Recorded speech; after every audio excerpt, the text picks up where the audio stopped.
o Enfio estivesse aqui, entre a gente, vivo para valer, a sua graúna, com certeza, estaria bravejando e amaldiçoando os autores desse novo pacote. E a seu lado, sem dúvida, o bode Orelana e o cangaceiro Zeferino. Há um ano, no dia 4 de janeiro, Henrique de Souza Filho, que lutou durante 44 anos de sua vida contra a hemofilia, não resistiu à AIDS e morreu. Depois de 6 meses de internação. Foi a última entre as inúmeras batalhas que o Enfio travou.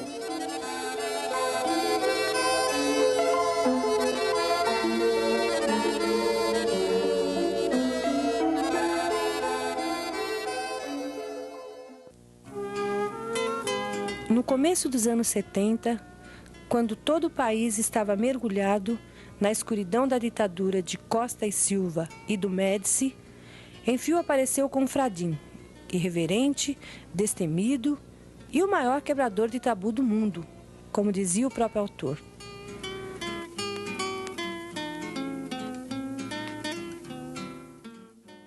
Naquela época, o mar não estava para peixe, assim como não estava para a democracia, liberdade e o direito de exercer as mínimas garantias constitucionais.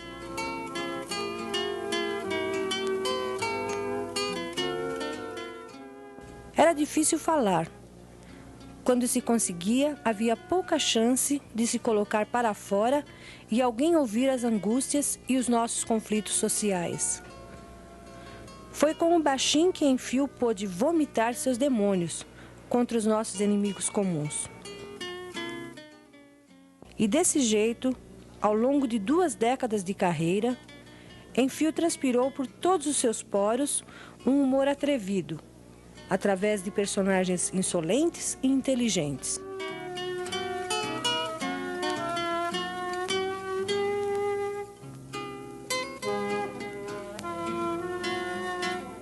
Quando o povo brasileiro, meio capenga ainda, começava a se levantar pela democracia, Enfio retratou, através de Ubaldo, a paranoia daqueles mais afetados pelo golpe de 64. Abraçou todas as bandeiras de luta. Foi incansável militante pela anistia. Não só pelo seu irmão Betinho, que estava banido do Brasil pelos militares, mas por todos os outros combatentes. Boa noite. Traços que não se esquecem. Personagens que marcaram época na história do cartoon no Brasil, como os Fradinhos e o Baldo o Paranoico. Presente nas lutas, ele nunca desistiu.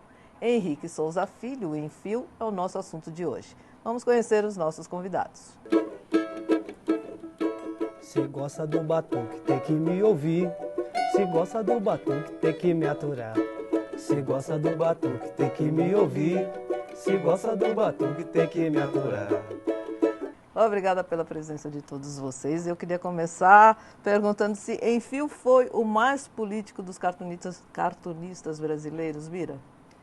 Eu não sei se ele foi o mais, mas com certeza ele foi o mais engajado e ele foi aquele que definiu uma postura no meio dos cartunistas que eu considero importantíssima e tento seguir, que é de você ter um lado. Tomar partido. Isso, tomar partido, ter suas bandeiras e colocar.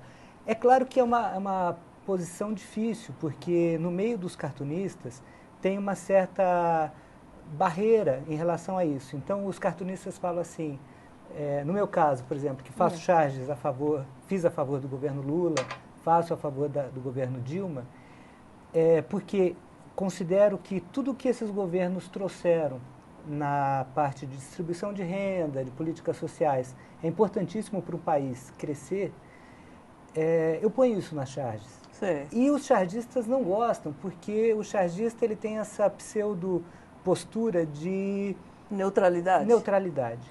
E eu acho que, tudo bem, os que querem ter neutralidade, que tenham. E é compreensível, porque muitas vezes você trabalha num jornal grande e esse jornal não vai permitir que você faça uma charge a favor. Até porque tem-se a pretensa definição de que a charge é sempre contra. Porque, na verdade, a palavra charge vem do francês, que é carga, né? Ataque. ataque. Mas eu acho que numa situação em que a gente está colocando os avanços que a gente teve e a possível perda desses avanços, eu acho que a gente tem que parar com essa conversa e realmente mostrar de que lado a gente está.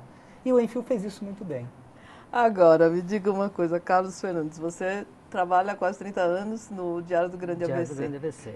Dá para fazer exatamente o que você quer ou tem algumas dificuldades? Uma boa pergunta. Nem sempre dá, né? Eu vou até citar uma passagem. Teve uma época que era estava estampado nos jornais um garoto sem os braços, né, da guerra. Era a guerra do Bush com Saddam Hussein. Né? E isso era numa sexta-feira, né? E no sábado seria a Malhação do Judas. Então daí eu tive uma ideia, falei, eu vou colocar o garoto ali, sem os braços, e no poste o boneco do Bush, e do outro lado o boneco do Saddam. E o garoto sem os braços e o porrete no chão. Então ali mostrava... Forte. Era forte, né? Eu gostei da ideia e ia sair justamente naquele dia, né? Falei, porra, é uma charge legal. Levei para o editor, não. É muito forte, não sei o que lá. Coloca os braços no garoto. Falei, mas essa imagem, todo mundo viu o garoto sem os braços, né? Daí ele falou, não, coloca o garoto com o braço e fala assim, mamãe mandou bater nesse daqui. Então ficou totalmente sem graça. Às vezes as melhores charges ficam na gaveta, né? Eu guardo, às vezes você leva para o editor 4, 5 ideias, né? E às vezes nem sempre... Se aproveita exatamente o que você quer, né? Lá no Diário a gente é até bem afinado com o editor, né? Somente agora, então... Tá dando para fazer sempre, sempre escolhe o que a gente fala a mesma língua. Faça a barra ali um pouquinho. Fala a mesma língua. Agora, Bira, eu queria que você me explicasse qual é a diferença entre charge e cartoon. Que eu cheguei aqui já falando, quando você faz charge, não, peraí, charge é uma coisa, cartoon é outra. Explica pra gente. Bom, a charge, os dois são um desenho de humor. A charge, ela passa a ser charge quando você retrata algum fato acontecido e que foi noticiado pela TV, jornal ou rádio. E que pode ser sobre qualquer assunto, pode ser sobre religião, sobre futebol, sobre esporte qualquer. Economia. Então, virou piada, aconteceu, quer dizer, um fato que aconteceu, foi noticiado, virou piada, é uma charge. E isso mostra o seguinte, que a charge ela fica datada, como o Fernandes estava falando aqui antes. E, além de ser datada, ela depende da pessoa estar acompanhando os fatos para entender a piada. Precisa ter uma referência. Exatamente. Então, uma pessoa que não acompanha noticiário nenhum e abre um jornal e vê a charge, muitas vezes ele não vai entender do que está se tratando. Já o cartoon, ele é genérico. Então, ele é um desenho de humor que retrata uma situação genérica e que, exatamente por aí, quase sempre o cartoon não tem texto. Certo. E muita gente fala, o cartoon é mais sutil e tal, ou às vezes não é tão engraçado quanto a charge, porque a gente está acostumado a piada com texto. Sim. E o cartoon não tem, até porque, como a gente faz cartoons para os salões de humor, que muitas vezes são internacionais, eles querem que todo mundo entenda, e aí que a língua não seja uma barreira para você entender a piada. A imagem seja forte o suficiente, né? Exato. Vamos ver mais um vídeo? Vamos lá. O sangue de barata, como era chamado pelos moleques da esquina por causa de sua hemofilia, travou uma briga diária contra a injustiça e o preconceito. É verdade, ele mesmo revelou. Corri perigo de vida nesses 20 anos. Foi esse sangue de barata um dos mais importantes lutadores pelas diretas já no Brasil. Pena. Morreu sem ter visto esse sonho. Mas pôde execrar todos os que traíram o desejo popular com a ida ao colégio eleitoral, elegendo Tancredo e Sarney.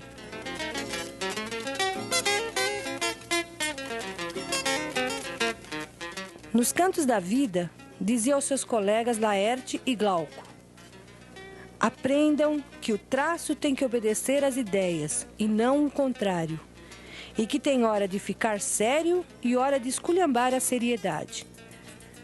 Enfio foi um homem sério, mas sempre bem-humorado.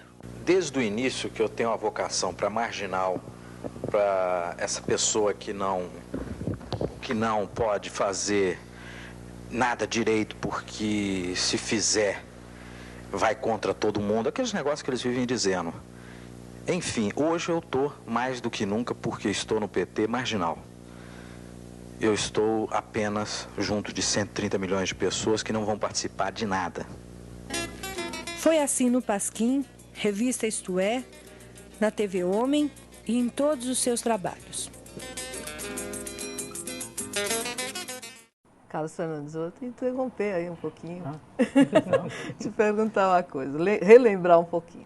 Bom, o Enfio passou pelos principais órgãos de imprensa do país. Passou até pela TV Globo, hoje é tão difícil da gente imaginar isso, né? E ele não poupou ninguém, não poupava ninguém. Ele falou do Simonal, ele fez um desenho no Pasquim que era um dedo duro. A Elis Regina foi fazer show para a Olimpíadas do Exército, ele fez uma charge enterrando Elis, tal. Ou seja, ele não tinha o menor receio de fazer inimigos, né? Agora, para você fazer humor do bom, você precisa ter esse espírito, realmente não ter medo? Tem que ter coragem, né? Eu já sofri algumas, assim, ameaças de...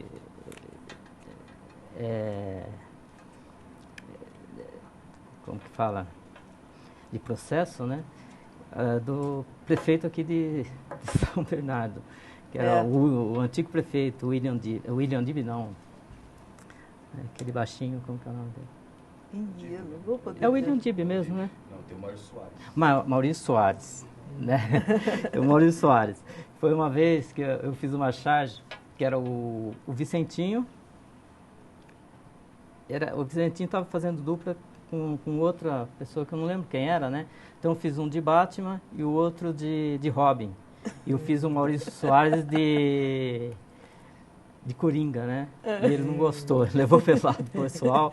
Daí ameaçou processar o jornal. Até uma vez ele encontrou um colega meu que trabalhava na redação e falou assim, avisa o Fernandes que eu vou processá-lo. Não quem avisa no processo. Hoje mas depois, é verdade, depois não acabou nada. Você acha, Bira, que era mais difícil ser cartunista naquela época de censura brava, assim, época de ditadura, tudo isso? Quer dizer, um cartoon podia, ele foi ameaçado, mas um cartoon, ou um desenho, ou uma charge, podia levar a pessoa à prisão, né? Podia, inclusive... Era mais difícil do que hoje? Eu acho que não. Eu acho que, na verdade, a gente corria o risco que ainda corre hoje. Eu tenho amigos lá de Campinas que trabalhavam comigo no Diário do Povo. Um foi processado por um cartoon, aí no caso era um cartoon mesmo que ele fez, só que retratava uma situação que tinha uma coluna que chamava-se Nos Bastidores, alguma coisa assim. E aí a jornalista chegou com o texto, passou, e ele fez um cartoon sobre aquilo. E ele nem conhecia a pessoa que tinha sido feito, o cara estava paquerando uma garota no elevador e o namorado estava do lado. E quando o cara viu que ele estava ali dando uma paquerada, ele foi para cima do cara e o cara falou, não, peraí, eu não gosto de mulher. E o cara deu uma desmunhecada. E o Da Costa fez esse desenho. O cara processou ele. Da Costa de Santos, né? Que agora está em Santos. E assim, ele não tinha o nome do cara, mas o cara se sentiu, quer dizer, ofendido. A própria história retratando. Mas na verdade ele deu uma afinada, né? Ele amarelou ali, ele fez aquilo. Então você vê que é um cartoon inofensivo, com uma pessoa que não é uma pessoa poderosa, e o cara foi atrás. Mas aconteceu uma coisa interessante, eu falei com o Enfio uma única vez, né, na minha vida, foi numa reunião no PT, eu estava indo para uma reunião de comunicação, e ele estava lá, e estava uma multidão, né, então onde o Enfio passava, aquela multidão, e eu conseguia ali nadar no meio da multidão, chegar perto dele, apertar a mão e falar, Enfio, eu sou Bira, sou chargista. E ele olhou para mim e ele falou assim, boa sorte, parabéns e se prepara, porque a luta é dura. E aí a gente se afastou de novo, né, porque a multidão empurrando e tal. E eu acho que ele tinha razão. Vamos botar música nessa conversa? Vamos lá. Vamos lá, meninos? O que vocês vão tocar? Cantar Favela. Favela, música do festival, né? A música que está concorrendo no festival aí do Sindicato dos Metalúrgicos. E o Márcio que representou lá e pegamos o segundo lugar aí na primeira eliminatória. Samba de minha autoria, Robson Capella e Anderson Vaz. Vamos ouvir? Vamos lá. Chega você. Eu piso em chão de terra, é a favela. Tem beco e tem viela, é a favela. Por fora e por dentro da janela, é difícil a vida nela. Tem travessia na pinguela, é a favela. O povo daqui é de bom coração, batalha pra poder ganhar o seu pão. Mas essa imagem não vai pra TV, a sociedade da elite só vê por sofrer. Traficantes, crianças de armas na mão, tiroteio, a bala que mata o irmão. A tal guerra, polícia contra ladrão, e a revolta aumenta no coração. Eu piso em chão de terra, é a favela. Tem beco e tem viela, é a favela. Por fora e por dentro da janela, é difícil a vida nela. Tem travessia na pinguela, é a favela. Eu pergunto a Brasília onde isso vai dar. A impunidade não pode calar. O grito do povo é contra a opressão. A democracia parece ilusão. É só ver, o sistema é má de corrupção. Hierarquia política é podridão. O dinheiro andando em falsas mãos. E o povo é só interrogação. Por isso que eu piso em chão de terra, é a favela. Tem beco e tem viela, é a favela. Por fora e por dentro da janela, é difícil a vida nela. Tem travessia na pinguela, é a favela. Tem travessia na pinguela, é a favela. Tem travessia na pinguela, é a favela.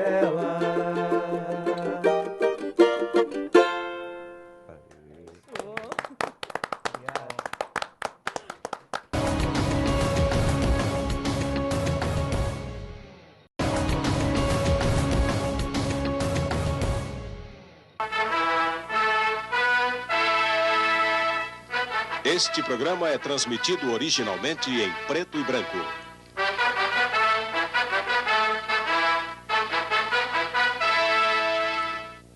Bom dia, brasileiros. Tô até com vergonha de falar para tanta gente.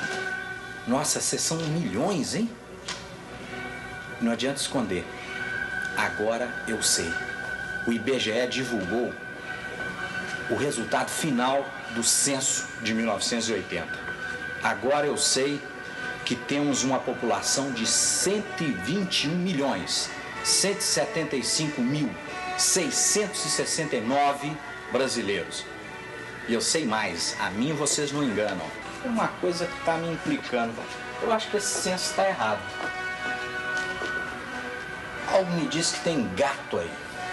121.175.669.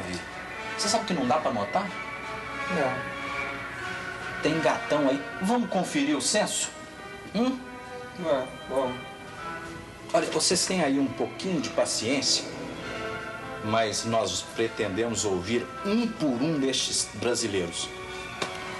Gurjão, vamos ver se tem mesmo 121 milhões? Dá licença. A senhora já voltou para presidente do Brasil? Não. Menos um. O senhor já votou para presidente do Brasil? Não. Menos um. E o senhor já votou para presidente do Brasil? Não. Menos um. Já votou para presidente do Brasil? Não. Já votou para presidente do Brasil, Afonsinho? Menos de novo. Ditinho, já votou? Não. Menos um. Já votou, meu nego? Não. Menos um. Já votou para presidente do Brasil? Não. Menos um. Vamos então ao verdadeiro resultado do censo 1981. Lápis e papel na mão. Atenção, a população do Brasil, ao contrário do que anunciou o IBGE, não é de 121.669.669 brasileiros e brasileiras. O recenseamento que acabamos de realizar e que vocês acompanharam ao vivo mostrou que a população do Brasil não aumentou nada desde 1964 para cá. Repito, a população brasileira é de 9 pessoas. 9 pessoas. E mais uma vez, atenção, vamos divulgar os nomes dos 9 únicos brasileiros. Figueiredo, Aureliano Chaves, Venturini, Golbery, Otávio Medeiros, Heitor de Aquino, Abiaquel e Delfim Neto.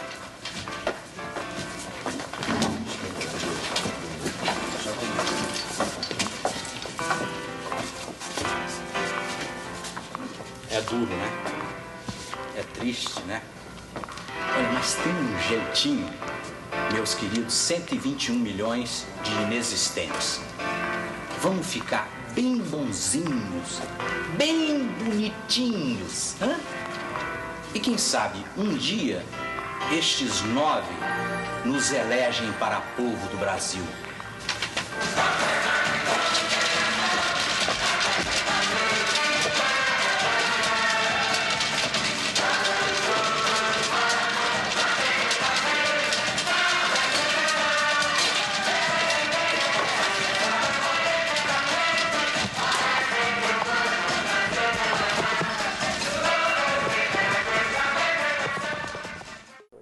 Muito bom, muito divertido.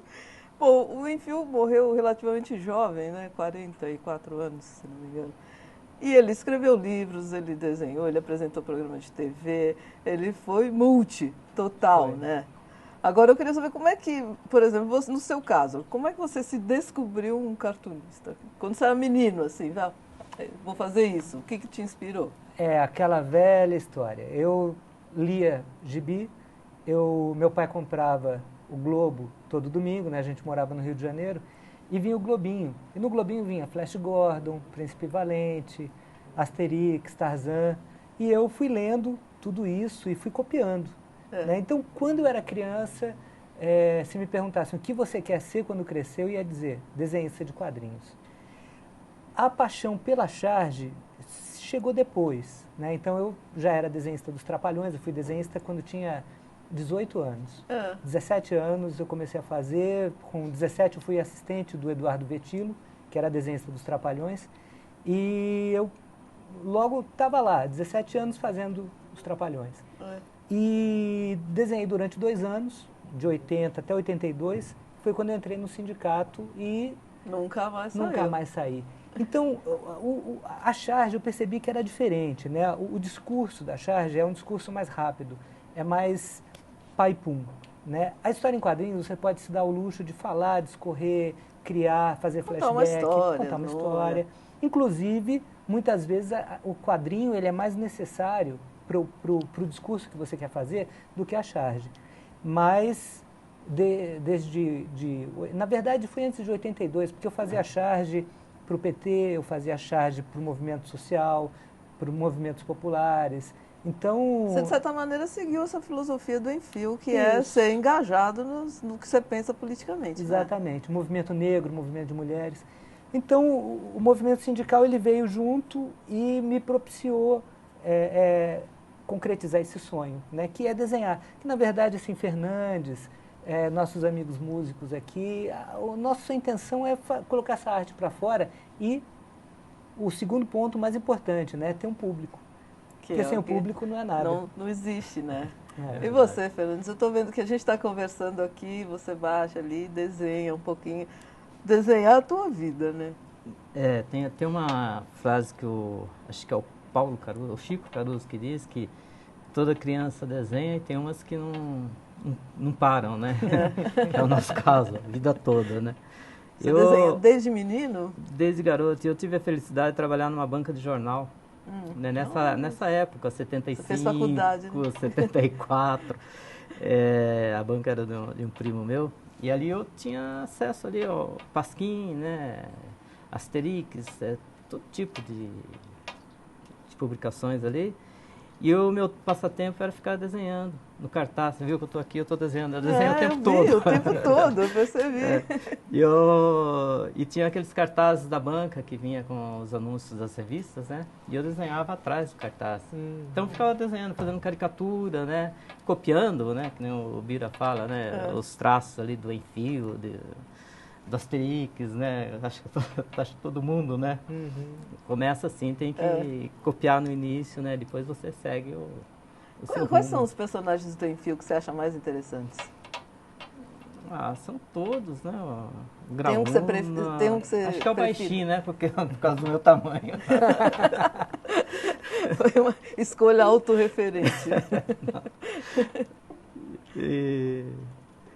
E daí a charge também, e ali naquela época da ditadura, né, já meio no final ali da Guerra do Figueiredo, né, ali na banca as pessoas ficavam discutindo, né, e você começa a ter uma formação política ali, né, a ter as suas ideias. E em 82 eu vim para São Paulo, isso no interior de São Paulo, né, trabalhava numa banca em Avaré, onde eu nasci. Daí eu vim em 82, porque eu ganhei uma bolsa de estudo na Pan-Americana de Artes. Sim. Eu morei em Diadema, morava com uma tia minha. E eu tinha que sobreviver, fui procurar jornal. Eu trabalhava lá, saí da banca, eu trabalhei numa gráfica em Avaré. Daí, aqui em São Paulo, eu tinha que sobreviver, fui procurar emprego numa gráfica, né? E não tinha, não consegui num jornal em Diadema. Ali eu comecei a fazer as charges, né? E quais são os seus preferidos do Enfio? Olha, é claro que Graúna, né, o Bode Francisco Orellana são os que eu gosto muito, mas eu queria falar em especial aqui da Onça Glorinha. A Onça Glorinha tem uma parte lá no Fradim que ela aparece porque aparece o Tio Patinhas. E quando o Tio Patinhas entra na tira, o pessoal começa a falar, opa, peraí, isso aqui é uma tira de quadrinho nacional, isso aqui é uma invasão. E ele faz um discurso contra o quadrinho americano, imperialista, que invade tudo, quer dizer, hoje, né, invade Iraque, invade Afeganistão, mata o Osama lá e diz que matou, né, e não leva a julgamento. Então, essa mesma coisa lá atrás, o Enfio pegou, e a Onça Glorinha, ela come o Tio Patinhas, só sobra os dois pés do Tio Patinhas ali. Polaina, né? Polaina, eles usam as patinhas lá. E a Onça Glorinha, ela tinha uma coisa assim meio erótica, ela era toda requebrante, e ela cantava aquela musiquinha, que não era uma música, que era aquilo, não sei o quê, calcinha, sainha curta, papai não gosta, tinha uma musiquinha lá que ela cantava, e eu achei muito legal, muito interessante. Era uma personagem que era assim, meio heroína, né? E meio vilã também. Então tinha aquela coisa da sedução. Mas Onça Glorinha. Onça Glorinha. Vamos para a música, meninos? Vamos lá? Vou cantar um samba, né? Antes de eu cantar o samba, vou falar que o nosso objetivo, não só o meu, como o do Robinho, é cantar samba que tem um conteúdo, né? Tem um conteúdo histórico, né? Não só de autoria nossa, como de outros músicos que fez história, né? Porque a nossa população hoje, jovem, ela não está conhecendo uma música que tenha conteúdo, não é, Robinho? Com certeza, tem grandes mestres aí, né? O povo não está se preocupando em vasculhar aí o passado, né? E está só mais ligado no que está na mídia, né? O que está mais fácil. Tem muita coisa boa aí para se escutar. Vocês têm isso como missão. E o nosso objetivo é não só cantar música própria, que tenha conteúdo, que no caso do Samba Favela, do Robson Capela, que já fez música para Alessi Brandão e para muitos outros, né? E divulgar também sambas de quem já se foi, né? E alguns também que tá vivo hoje, penando para como... A gente deve tudo isso, né, a eles, né? A nossa música que a gente faz hoje, a gente deve aos antigos aí que lutaram tanto pela música popular brasileira, né? Nelson Cavaquinho. Nós vamos cantar um samba de uma pessoa maravilhosa que se foi, o nosso querido João Nogueira, né? Oh, que delícia. Poder da Criação. Vamos lá. João Nogueira e Paulo César Pinheiro. Grande letrista. Eu começo. Não, ninguém faz samba só porque prefere. Força nenhuma no mundo interfere sobre o poder da criação. Não precisa estar infeliz nem aflito, nem se refugiar em lugar mais bonito, em busca da inspiração. Chega aí, Robinho. Não, ela é uma luz que chega de repente, com a rapidez de uma estrela cadente, que acende a mente, o coração. Faz pensar que existe uma força maior que nos guia, que está no ar, bem no meio da noite ou no clarão do dia. Chega nos angustiar. Vamos, João. E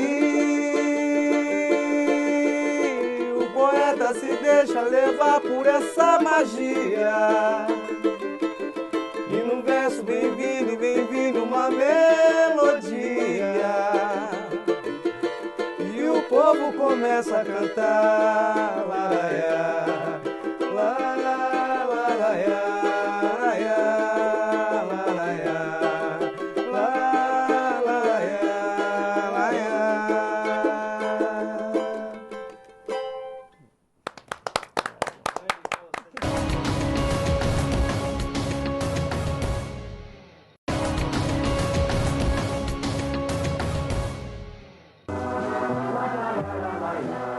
Os metalúrgicos de São Bernardo e Diadema o conheceram de perto, em 1983, ano de desemprego e apatia no país. Enfio deu sua contribuição e, com a sua maneira irreverente, mexeu com a peãozada da fábrica. Quem não se lembra do panfleto que dizia: "Comida dá câncer, foi um Deus nos acuda". Mesmo não vendo as diretas já e tantos outros sonhos, Enfio morreu acreditando. Morreu deixando aos amigos e aos que o conheciam o toque da suavidade, necessária e vital nesse Brasil do FMI e do capital multinacional.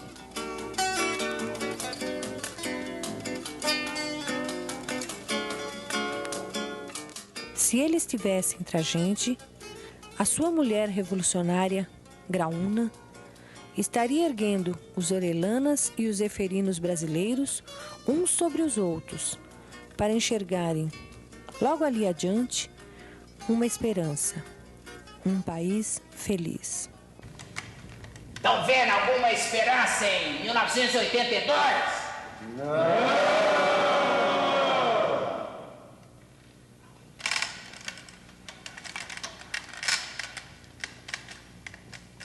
E lá? Estão vendo alguma esperança em 1982? Não!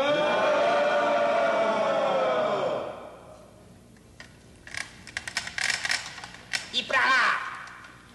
Pra lá? Vocês estão vendo alguma esperança em 1982? Não!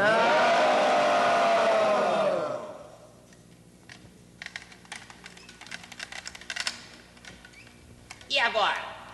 Estão vendo alguma esperança em 1982?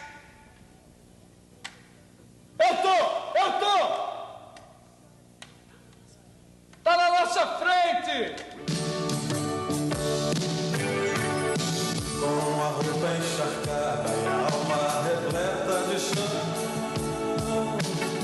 todo artista tem de ir aonde o povo está.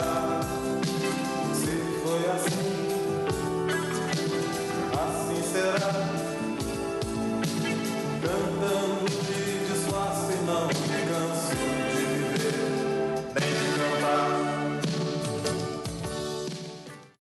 Bira, você acha que com os olhos de hoje, o humor, a gente pode considerar o humor do Enfiu muito explícito? Eu acho que não. Não. Porque o Enfiu, ele muitas vezes falava uma coisa querendo dizer outra, né? Então eu acho que... Não era tão explícito. Não era tão explícito. Em alguns momentos, sim. Em alguns momentos ele realmente ia e era bem claro. Mas ele usava muitos personagens dele para fazer um contradiscurso, até para no final ele rebater, né? Então eu acho que ele era um gênio e realmente difícil pensar em... Até ele fala aqui nesse livro, Morte e Vida Zeferino, que ele fala que ele não tem como conceituar a própria arte dele. Enquanto como funciona a técnica, como criar. Já no Direta Já é diferente, né? Porque é charge. Então, aqui eu acho que até ele teria como falar, mas o quadrinho dele eu acho que era bem mais profundo e realmente difícil de analisar mesmo. Agora, o que você diz do seu quadrinho quando você fez a história do Lula em quadrinhos? Da campanha, na história da campanha. Na campanha vitoriosa da Vitória. Na primeira, o Oswaldo Vargas, que foi diretor aqui do Sindicato dos Metalúrgicos do ABC, me convidou, ele fez o roteiro da história do Lula e isso virou um gibi que teve perto de 500 mil exemplares, foi distribuído no Brasil inteiro. Vários lugares pediram para reproduzir esse gibi, o Fernandes tem um. Eu tenho. Muita gente não soube dele, porque realmente, mesmo 500 mil exemplares no Brasil inteiro, fica muito fragmentado, né? Pouca gente viu e tal. Mas tem na internet, quem quiser baixar, é só procurar Gibi do Lula Bira, e vai ver roteiro do Oswaldo Vargas, desenhos meus e cores do Ricardo Cruzeiro, um amigo meu lá de Campinas. Olha, o Vargas brigou muito comigo porque o Lula não sabia do gibi, né? Foi uma surpresa. Foi um fazendeiro lá do Paraná que bancou a produção desse gibi. E a Marisa acompanhou todo o desenho, então ela reclamava se o Lula estava com a orelha grande, se estava narigudo, pedia para eu diminuir, olhava para ver se os filhos estavam bem desenhados e tal. E tudo em segredo, Lula não sabia. Então Lula fazendo campanha lá no Paraná, pararam numa churrascaria e quando ele entrou tinha um gibi em cada prato. Então todo mundo que estava na campanha nesse dia ganhou um gibi e o Lula se emocionou, né? Porque estava lá desde o nascimento até a campanha de primeiro turno. E nesse gibi teve a primeira edição, foi feita só lá para o Paraná, depois uma segunda para São Paulo e uma terceira na Bahia. E foi muito legal, porque eu sempre fui fã do Lula, né? Fazia charges dele e tudo mais. E quando eu tive que, claro, me conter, porque não era caricatura, né? Então eu tive que fazer um desenho mais assim, próximo do real. Mais retrato. Né? E com a companheira Marisa falando, diminui a orelha, diminui o nariz. Mas foi muito legal. E isso deu uma repercussão para o meu trabalho. Na época, vários sites que falavam de quadrinhos noticiaram, né, o gibi. E claro que assim, eu fiz, por exemplo, quando eu fiz o Lula nascendo no sítio, eu fiz uma cerca de arame em volta e o Vargas me ligou e falou, Bira, você não conhece o Nordeste? Eu falei, claro que conheço, sou filho de nordestino, meus pais são do Rio Grande do Norte. Ele falou, então você só deve ter ido em fazenda, fazenda de rico, porque lá ninguém tem cerca de arame, lá a cerca ou é de pedra ou é de pau. Eu falei, ixi, que fria. Eu mudei, né? Então na versão impressa a gente alterou e realmente foi muito legal e ver que no segundo turno deu Lula, né? E ficou perfeito. Muito bom. Vamos ver mais um vídeo. Estamos aqui, em frente ao Sindicato dos Metalúrgicos de São Bernardo do Campo e Diadema, onde, em 1983, Henrique de Souza Filho, o Enfiu, prestou a sua colaboração à campanha salarial dos metalúrgicos. Nós conversamos com alguns trabalhadores sobre esta passagem. E é justamente isso que vamos mostrar a vocês agora. Qual foi a reação da peãozada quando o material do tipo Eu Amo o Patrão, Comida dá Câncer, esse tipo de material pintou dentro da fábrica em 83? Os companheiros vieram procurar nós, que somos da comissão de fábrica, dizendo o seguinte, olha, deve ser a Fiesp. O outro companheiro reagiu dizendo o seguinte, deve ser o CCQ, esse maldito CCQ que tem nessa empresa que explora nós. Outro companheiro falou assim, deve ser a empresa. O que deu mais polêmica lá dentro, deu mais discussão, é quando saiu aquele material com comida dá câncer.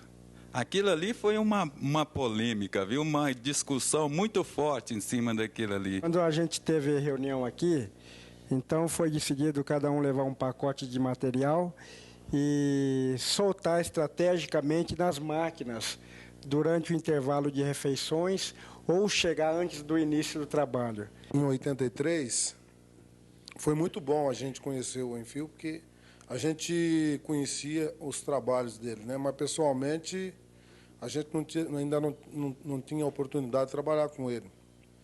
E essa foi a oportunidade. Quando o pessoal da fábrica começou a descobrir, quando foi denunciado que era trabalho Renfil, o pessoal não acreditava que era. Naquela época, na Ford, o companheiro Renfil, ele conseguiu inovar a forma de se fazer a campanha salarial no interior da categoria. Naquela época, a gente conseguiu, com a contra-informação, a partir da ideia do companheiro Renfil, despertar os trabalhadores para os problemas que efetivamente estavam ocorrendo na categoria.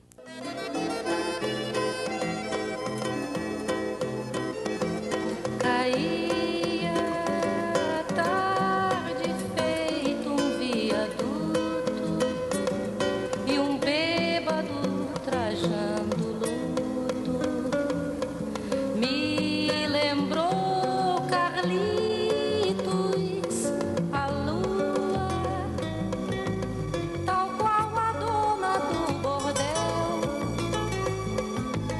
pedia a cada estrela fria um brilho de aluguel.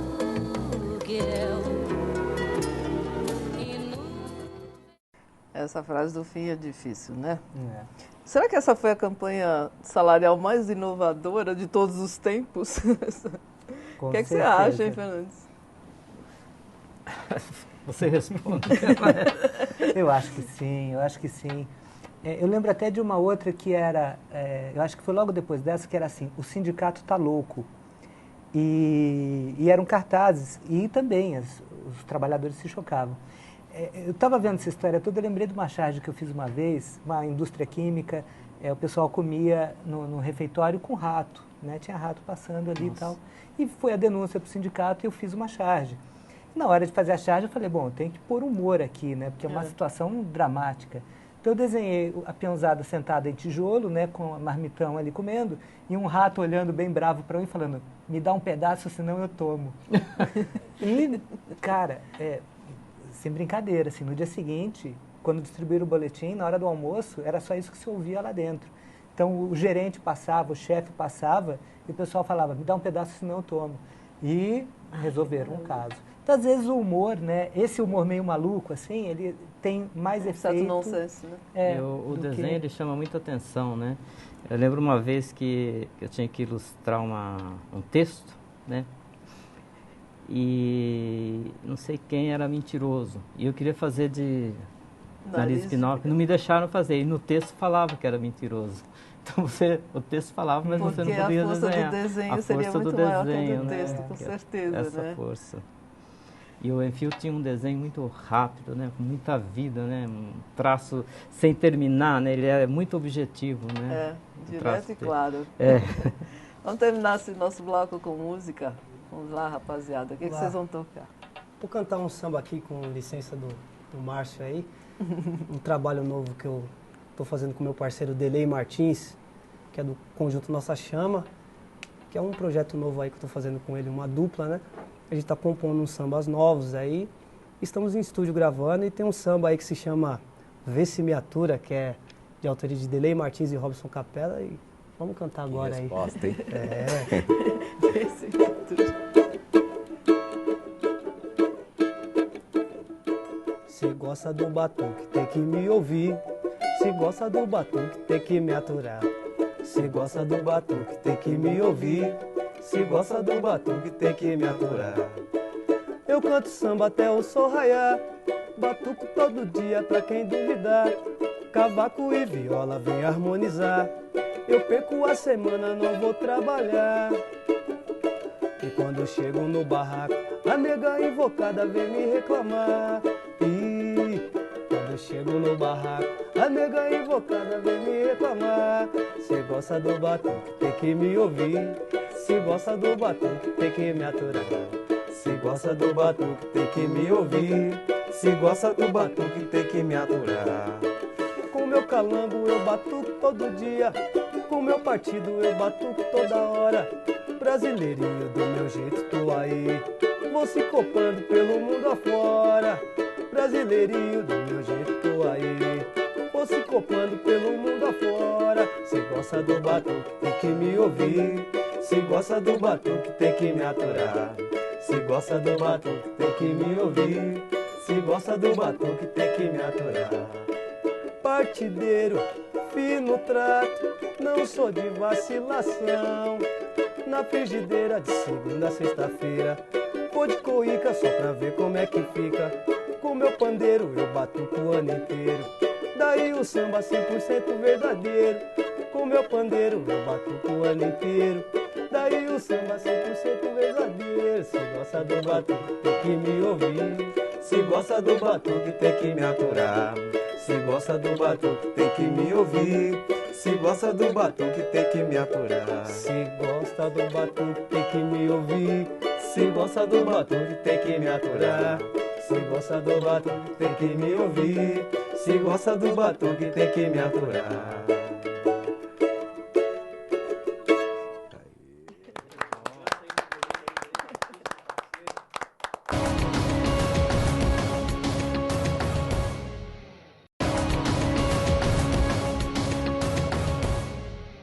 A gente está chegando ao final, eu queria só fazer uma provocaçãozinha para vocês. A gente não tem mais censura, mas a gente tem um poder econômico muito forte. Isso limita a criação do cartunista, do desenhista? Quem fala? Eu acho que limita um pouco, sim. Não dá para falar do anunciante? Não dá pra, exatamente, né? Eu tenho uma briga, assim, em supermercados, por exemplo, quando eu vou fazer compra, né? Sempre, uma vez, esses dias eu briguei com o gerente lá, porque junto com as ofertas estava um produto parecido e que não estava em oferta, né? Eu comprei e levei o... Daí você não pode falar, né, no jornal, você não pode criticar, você trabalha no jornal e não pode criticar porque é um anunciante. É um anunciante. Isso acontece com a charge também, às vezes você fica meio limitado, né? O poder econômico acaba mandando, né? Acaba mandando, mas infelizmente é o que paga o salário. Agora, Bira, nesses tempos de comunicação muito rápida, a internet, tudo isso, os movimentos sociais às vezes são agendados pelo Facebook, o que quer que seja assim. O humor ainda tem esse peso todo, por exemplo, com o Enfio, com o movimento das diretas, todo mundo comprava camiseta, eu tenho a minha ainda dos diretas já, e tudo isso, vejo uma esperança, aquela coisa. Mudou muito? Eu acho que a comunicação está muito mais ágil.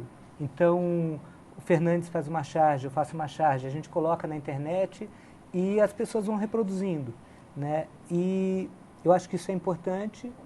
Agora, eu acho que... Até fiz uma tira em quadrinhos há pouco tempo falando sobre isso. A gente está acostumado com o movimento ombro a ombro, né, olho no olho, chegar, entregar o panfleto e convocar para uma reunião, para uma assembleia, para uma passeata. Hoje em dia o pessoal faz no Facebook, chama, né? E eu acho que perdeu um pouco daquela coisa legal que tem de você bater na casa do vizinho e falar, ó, vai ter uma reunião no bairro aqui, a gente vai lutar por asfalto ou por iluminação, vamos lá? Então, de repente, ficou meio fácil, né? Entra na internet lá, coloca numa rede social e perde um pouco desse lastro. Gente, quero agradecer demais a presença de vocês aqui, foi muito legal. E a gente constatar também que a esquerda tem humor, não é? Tem humor. Todo mundo diz, a esquerda não tem humor, tem sim. Tem sim. E eu quero, então, terminar com música e a gente tem uma convidada especial agora nesse último musical, vamos chamá-la? Belinha. Isabelle, venha cantar pra gente aqui. A futura Belinha, a futura cantora de samba aí. Se Deus quiser, né? Belinha. Vamos lá? Vamos cantar o samba? Vamos. Qual é o samba que você quer cantar? Primeiro Xoxuá. Xoxuá, né? Quem samba fica? Quem samba fica? Vamos? Então vamos. Esse samba foi gravado pela voz do Jamelão, né? Falecido Jamelão. E essa gracinha aqui, ela tem me visto ensaiar em casa pro show e ela aprendeu a cantar facilmente, né? E tá aí cantando comigo ultimamente aí, né? Quantos anos, velhinho, já canta o samba de Jamelão? 4. Já vamos lá. Tem um tempinho já, né? Estamos atentos. Muito obrigada a todos. Quer cantar com o papai, Fia? Vamos cantar? Ó, papai chama. Quem samba fica, quem no samba vai embora. Quem samba fica, quem no samba vai embora. Se é homem, meu senhor, se é mulher, minha senhora. Eu pra Bahia vou ver, pra correr no mar. No mar, no mar, no mar, no mar. Quem samba fica, quem samba fica, quem no samba vai embora. Quem samba fica, quem no samba vai embora. Se é homem, meu senhor, se é mulher, minha senhora. Vou pra Bahia, vou ver, pra correr no mar. No mar, no mar, no mar, no mar. canta o samba o ano inteiro, e aí? Pois o samba contagia. Rio de Janeiro, salve o povo da Bahia. No mar, no mar, no mar, no mar. Da mangueira Sobre um beijo, o cacique abraça amigo. O sambista dessa terra, hoje vão cantar comigo. No mar, no mar, no mar, no mar. Quem samba fica, Quem samba fica, quem no samba vai embora. samba fica, Quem samba fica, quem no samba vai embora. Se é homem, meu senhor, se é mulher, minha senhora. Vou pra Bahia, vou